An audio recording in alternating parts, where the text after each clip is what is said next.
پاکستان کے سابق وزیر اعظم شاہد خاقان عباسی صاحب ہمارے ساتھ ہیں۔ شاہد صاحب بہت شکریہ۔ الیکشن کمیشن میں آج آپ گئے تو دوبارہ خبریں چلنا شروع ہو گئیں کہ آپ نئی سیاسی جماعت کا جلد اعلان کریں گے، کیا اس کے اوپر اپڈیٹ ہے؟ الیکشن کمیشن میں کیا بات ہوئی؟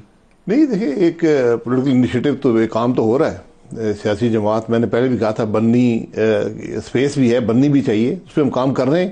تو میں آج الیکشن کمیشن گیا تھا ان سے تبادلہ خیال کرنے کہ پروسیجرل ایشوز کیا ہیں، کیسے ان کو حل کیا جا سکتا ہے، ان کی کیا سوچ ہے، تو یہ ایک انٹریکشن تھا۔ کیا طریقہ کار کے اوپر بات ہوگی تو کب تک اس کو لانچ کریں گے؟ جی یہ ہمارا خیال ہے کہ اگلے تقریباً 6-8 ہفتے میں انشاءاللہ 6 سے 8 ہفتے میں نئی سیاسی جماعت کا اعلان کریں انشاءاللہ۔ اور اس میں شاہد خاقان عباسی کے علاوہ کون کون سے ہمیں کوئی نہیں، میری جماعت نہیں، بہت سے لوگ ہیں اس کے اندر۔ کون کون سے؟ وہ تو آپ کے نام سامنے آ جائیں گے۔ بہرحال جو 4-6 نام تو بولے نا۔ جو کور ایشو ہیں وہ مسوا کھوکر صاحب ہیں، مفتہ اسماعیل صاحب ہیں، لشکری رسانی صاحب سے بھی بات ہوئی ہے، خواجہ ہوتی صاحب ہیں، اس طرح کے دو دوست ہیں جو کریڈیبل انٹیگریٹی والے لوگ ہیں۔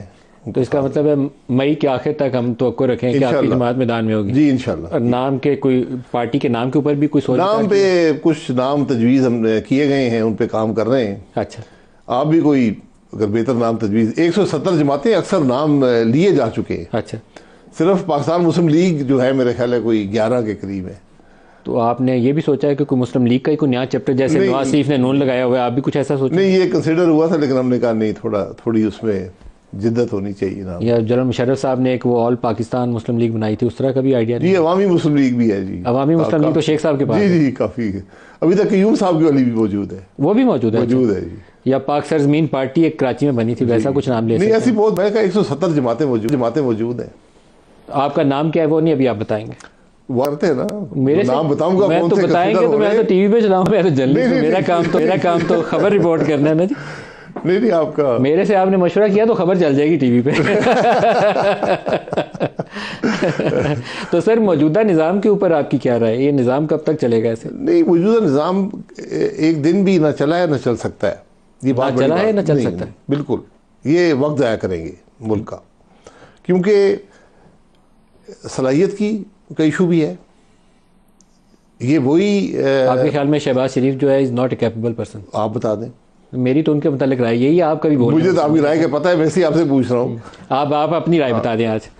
نہیں، میں اپنی رائے نہیں، میرے وہ دوست بھی ہیں، میرے ساتھی بھی رہے ہیں، میں ان کی عزت کرتا ہوں۔ وہ جو پرفارمنس ہے وہ آپ کے سامنے ہے، 16 مہینے کی پرفارمنس آپ کے سامنے ہے۔ میں تو اسی بنیاد پر اپنی رائے کا اظہار کر سکتا ہوں۔ وہ پرفارمنس وہ نہیں تھی جو ہونی چاہیے، ملک کے مفاد، اس کو ملک سے مفاد اس کا سرو نہیں ہوا۔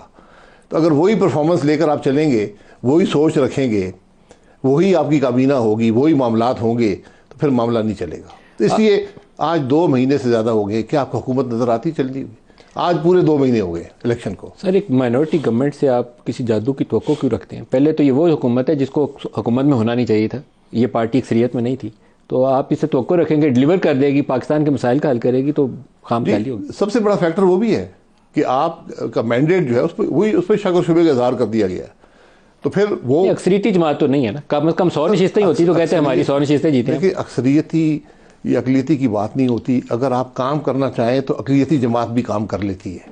آپ کے 90% کام وہ ہوتے ہیں جس کا کوئی تعلق اکثریت سے نہیں ہوتا، وہ ایڈمنسٹریٹو ایشوز ہیں، وہ مارکیٹ کے ایشوز ہیں، وہ آپ نے فیصلے کرنے ہیں، ٹیکنیکل ایشوز ہیں۔ آپ ان کو اگر سمجھیں گے نہیں، محنت نہیں کریں گے، فیصلے نہیں کر پائیں گے، تو پھر کیسے ہوگا؟ ابھی تو سب سے بڑا پہاڑ جتنا بڑا ایشو یہ ہے کہ آپ کی جو بیلنس آف پیمنٹ کی ریکوائرمنٹ ہے، آپ کو IMF سے ڈیل کرنی ہے۔ ابھی آپ سعودی عرب گئے ہوئے ہیں، ان سے دوبارہ $5 ارب کی بات کی ہے کہ وہ جو انویسٹمنٹ کے آپ نے وعدے کیے ہوئے ہیں ریکوڈیک میں ڈال دیں، گوادر میں وہ ریفائنری والا ہے اس کو آگے چلائیں تاکہ ہمیں ڈالر ملنے شروع ہو جائیں۔ تو آپ کو حکومت کو تو قائم رکھنا ہے، کوئی نئی افراتفری افورڈ نہیں کر یہ بڑی سکتے۔ خام خیالی ہے۔ انویسٹمنٹس جو ہوتی ہیں وہ ایک اسپیسیفک پرپز کے لیے ہوتی ہیں۔ وہ آپ کے ملک میں پیسہ نہیں آتا کہ آپ کی جیب میں ڈال دیتے ہیں جی آپ خرچ کرنا شروع کر دیں۔ وہ اس پروجیکٹ کی ڈیمانڈ جب آتی ہیں اس کے حساب سے وہ پیسہ ریلیز ہوتا ہے۔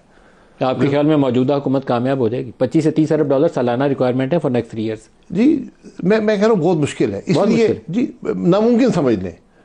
دیکھیں نا، وہ صلاحیت نظر نہیں آتی نا۔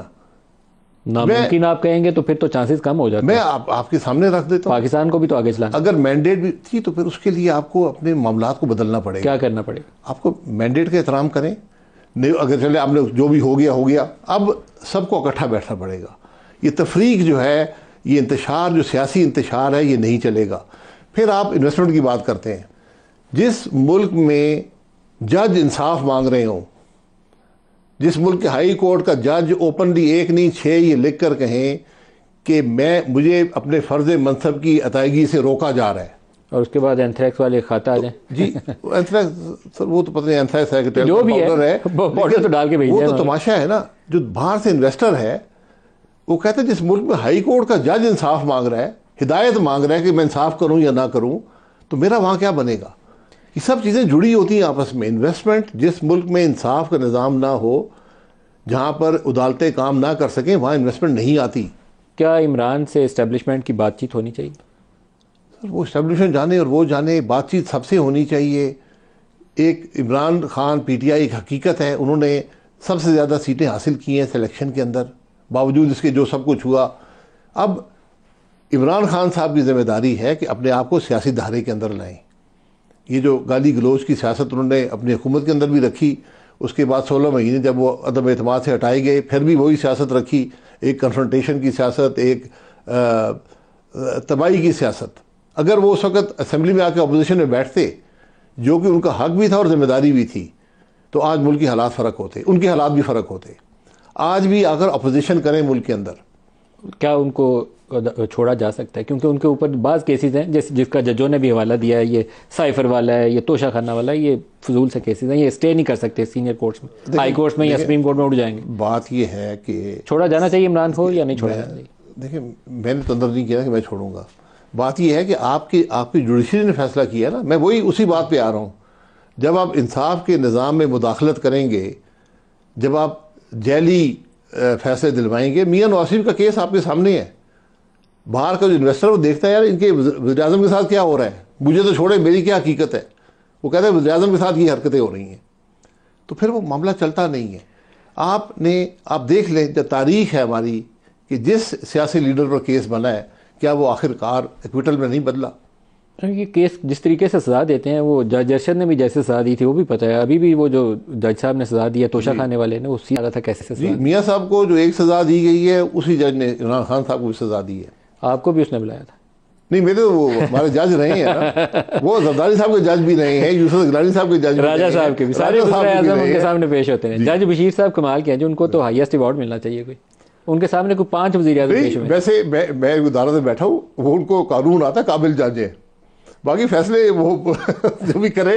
اگر قابل جج ہیں تو پھر تو سزا صحیح دی ہوگی انہوں نے, ریٹائر ہو گئے. پھر تو سزائیں صحیح دی ہوں گی اگر قابل. نہیں وہ قابلیت اب جگہ پر ہے. بہرحال وہ کورٹ کو مینج جس طرح کرتے ہیں جو بات آپ ایک بڑی آپ پتہ کی بات کیا کرتے ہیں کہ یہ پاکستان کا مسئلہ حل کرنے کے لیے ضروری ہے کہ پاکستان کے army chief justice Nawaz Sharif, Zardari اور عمران خان ایک میز پہ بیٹھے اور فیصلے کر کے نکلے. میرے خیال میں ابھی بھی حل ابھی بھی وہی ہے کہ یہ 5 لوگ بیٹھیں اور فیصلہ کر کے نکلیں. آپ کو ریفارم چاہیے. ان کو بٹھائے گا کون؟ سر بٹھائے گا کون؟ ان کی اپنی ضمیر بٹھائے گا, ان کی اپنی سوچ بٹھائے گی. حب الوطنی کے دعوے ہم سب کے ہیں. میڈل ہم نے 365 بانٹے ہیں اس دفعہ, ڈیلی ایک میڈل بانٹا ہے ملک میں. حالانکہ مجھ سے آپ پوچھیں پاکستان میں کوئی شخص میڈل کا اہل نہیں ہے, حقدار نہیں ہے. جہاں پر ہمارا ملک پہنچ گیا ہے یہاں تو میڈل واپس لینے چاہیے سب سے. ہم میڈل بانٹ رہے ہیں. تجویز پیش کریں نا. نہیں میں تجویز دیکھیں آپ نے دے دیے, آپ کو مبارک ہو. اور جب آپ اس طرح میڈل مانتے ہیں ان کی حیثیت کوئی نہیں رہتی. میں اس کے بعد آپ کو سنا دوں گا ضیاء الحق صاحب کے زمانے میں. یہ بہت سے لوگوں نے اس پہ سوال کیا, جو اس دفعہ آپ لوگوں نے میڈل بانٹے ہیں تو اس کے اوپر سوال بہت سے لوگوں نے کیا. اب ان لوگوں کو مبارک ہو جن کو. نہیں میں آپ کو بتاؤں گا ضیاء الحق صاحب میں ایک سائنٹسٹ کو ایک ایوارڈ دیا گیا تھا, انہوں نے لینے سے انکار کر دیا تھا. اس کی وجوہات میں آپ کو پروگرام کے بعد بتا دوں گا. وے فارورڈ بتائیں, یہ لوگ بیٹھیں گے کیسے؟ پاکستان کے مسئلوں کا حل ایک ہی ہے کہ آپس میں بات کریں تاکہ راستہ ملے آگے بڑھنے کا. سر پہلے یہ سمجھیں کہ سیاسی انتشار ہوگا تو معاشی استحکام نہیں آئے گا. معاشی استحکام نہیں ہوگا ملک نہیں چلے گا, حکومتیں نہیں چلیں گی, عوام کے مسائل حل نہیں ہوں گے. آپ کو پورے نظام کو بدلنا ہے. آپ کا نظام یہ مفلوج نہیں, یہ ختم ہو گیا ہے. یہ کچھ ڈیلیور نہیں کر سکتا جو حکومت کا نظام ہے. جو آج سوچ ہے یہ ڈیلیور نہیں کر سکتی.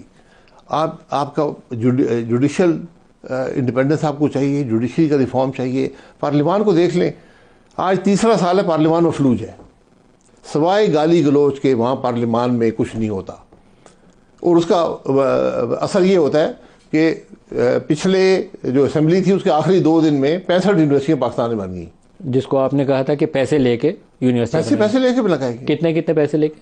ہم نے تو بڑی رقم سنی ہے, 2 5 5 10 کروڑ تک بات سنی ہے یونیورسٹی کا بل پاس کرانے کے لیے 2 سے 10 کروڑ. جی اس یونیورسٹی میں پڑھائیں گے وہ کہ کیا کریں گے؟ یہ بتائیں نا کہ ایک پروسیس یا تو اس کام سے نکل جائیں. پارلیمان کا کوئی کام نہیں یونیورسٹی بنانا, یہ HEC کا کام ہے. وہ اپنے کرائٹیریا رکھیں, اس کرائٹیریا کو امپلیمنٹ کریں. جو HEC کا کرائٹیریا ہے, آپ کو کم از کم 4-6 ارب کی زمین چاہیے, 4-6 ارب کی بلڈنگ چاہیے, پھر جا کے آپ یونیورسٹی بنائیں گے. یونیورسٹیاں بلڈنگیں اور زمین کا نام نہیں ہوتا. سر لاسٹ 30 سیکنڈز ہیں کلوزنگ ریمارکس میں. نظام کتنی دیر آگے چلے گا وہ آپ خود ہی کیا کریں گے, مجھے ضرورت نہیں ہے سیاسی جماعت بنا کے آپ نے یہی کام کرنا ہے. نظام چلنا اگر آپ وقت کو کہتے ہیں تو وقت 5 سال بھی گزر سکتے ہیں, لیکن نظام چلنا اگر آپ ملک کی بہتری کو کہتے ہیں, فنکشنل اسٹیٹ جو ملک کے مسائل حل کر رہی ہو, تو وہ 0 ہے. وہ ہر دن بھاری ہے ملک کے اوپر. شائستہ خان عباسی صاحب, پاکستان کے سابق وزیر اعظم, بہت شکریہ آپ ہمارے ساتھ رہے.